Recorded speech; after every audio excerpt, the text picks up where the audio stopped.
Hi guys, Luna here, welcome back to another Cyberpunk 2077 video. A new trailer just released for the game, and some of the coolest new details in there were they do with gameplay and specifically leisurely stuff you could do in Night City, like riding roller coasters, listening to live music, and even scuba diving. So I wanted to make a list of other features that you could do while playing the game. So here are 77 other gameplay features you can look forward to when playing Cyberpunk. The map size is smaller than The Witcher 3's, but has significantly more doors to enter and explore. In fact, The Witcher's map is mostly filled with open spaces like forest and mountains, while a huge portion of Cyberpunk is actual city. Verticality then will play a big part in exploration, with a big focus on large and tall buildings, which are fully explorable.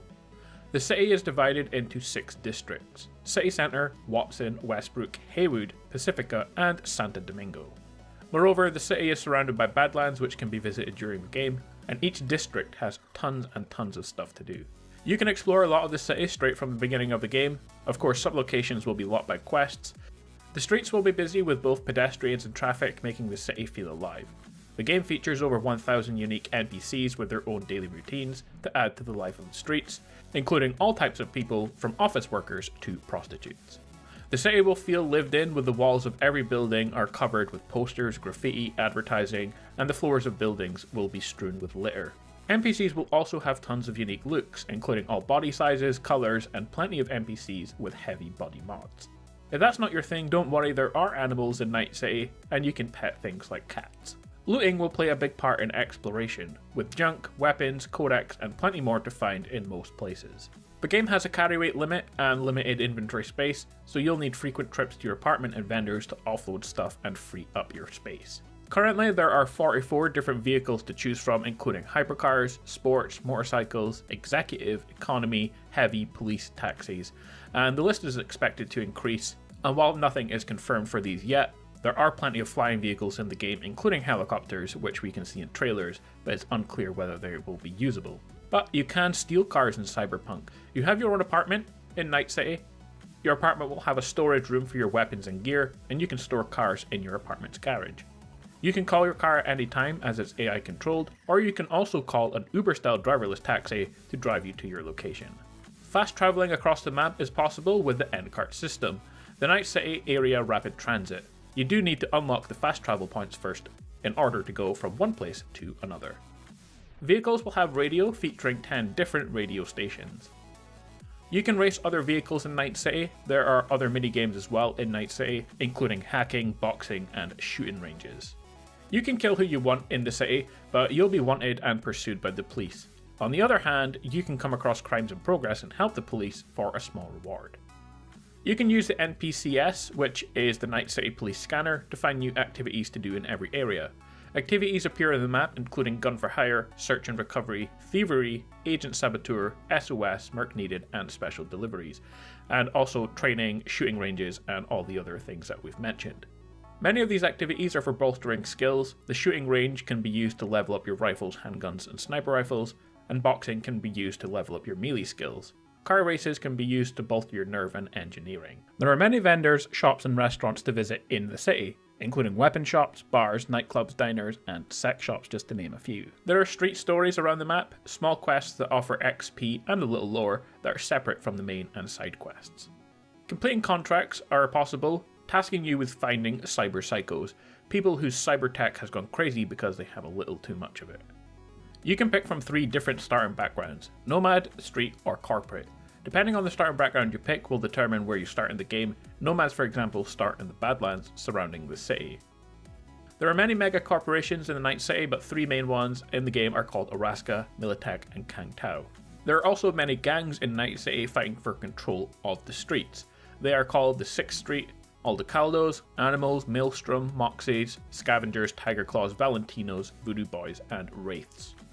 You can't join gangs in the game, but it's up to you whether you work or don't work with them, because you are a mercenary, so it's really your choice. There are 12 different weapon manufacturers in Cyberpunk 2077, each selling different types of items. Weapons are split into 3 different types: Power, Smart, and Tech.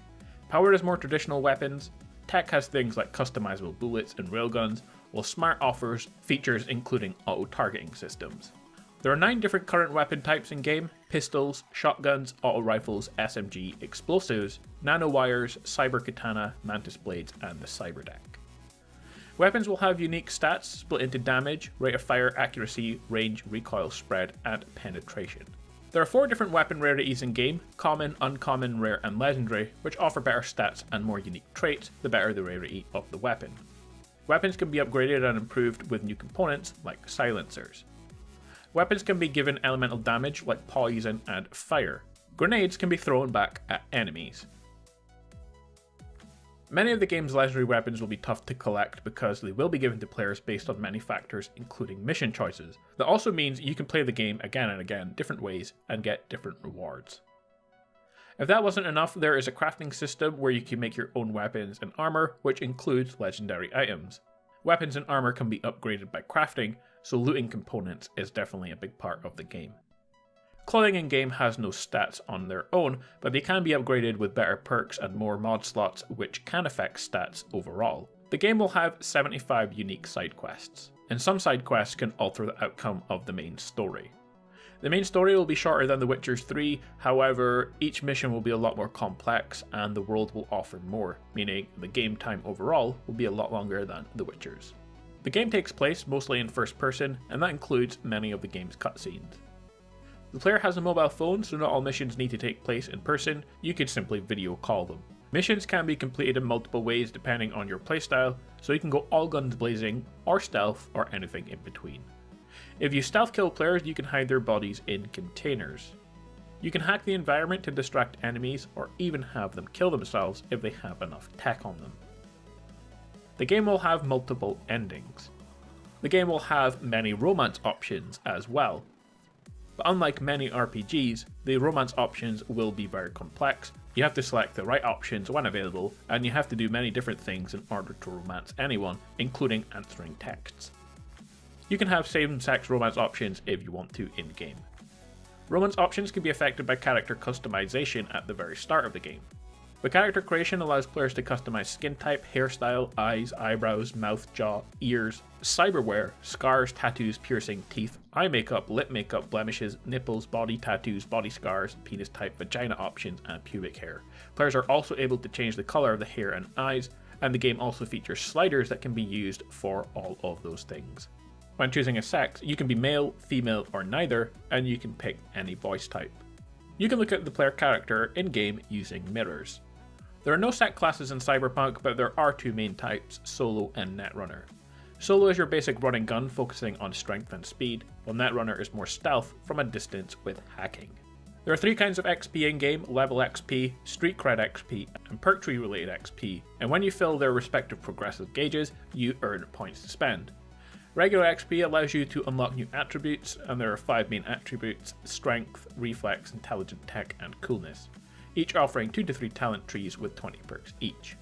Perk XP then, for example, doing stealth kills will give you stealth XP and allows you to level up the stealth related perks.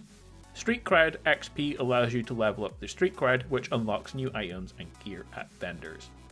Different skills and perks that you pick can affect dialogue options in game.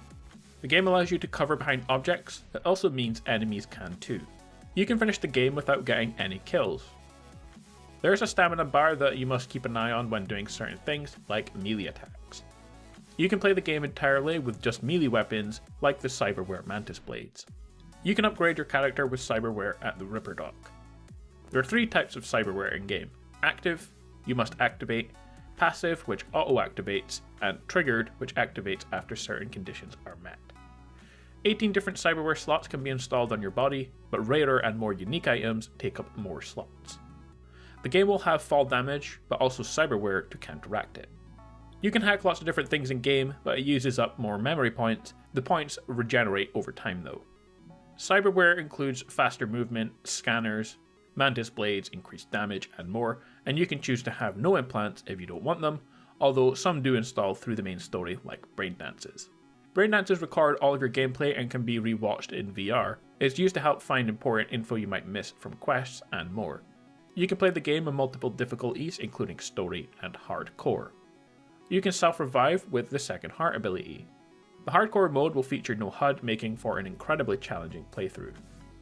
The game features no enemy scaling, so enemies have set power levels. If you see one that's much higher than you, then you should probably run away.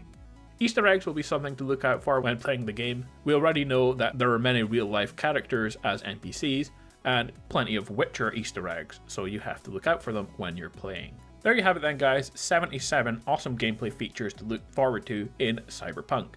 If you liked the video, leave a like and comment, and if there are any features missing from the list, post them in the comments below. Have an awesome day, and I will see you guys soon for another Cyberpunk video.